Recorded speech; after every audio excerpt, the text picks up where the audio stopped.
talking about the transition from being a college student, being on campus, being with your college friends, to going back home to an environment where you may not have those same support networks, and so where you can be something that you may not be at home, right? And that's the reality for some LGBT identifying students.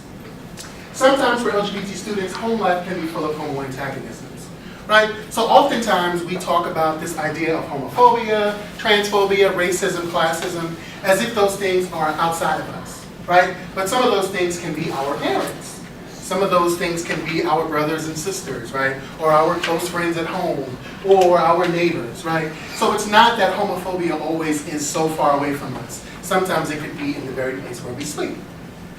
When you come to BGSU, right, it's a privileged environment in the sense that a lot of times you can take a sexuality studies course, you can take a sociology course, you can take a communication course, a cultural studies course, ethnic studies course, right, which will all teach you about certain types of oppression, certain isms, right?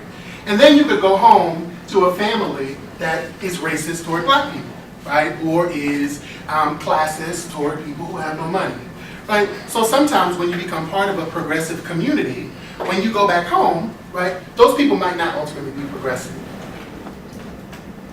Part of sometimes what has to happen is you have to go into those conversations understanding that that may be the culture that someone has been surrounded in, right? So it's not that someone may use terms to be purposely offensive. Sometimes they do, right? But sometimes people say things because they've always just said it. I know, like, it's been like really interesting working with my mom on like things like this, because she is, like, I've said this 100 times, so you probably already know, mom's a strict Christian.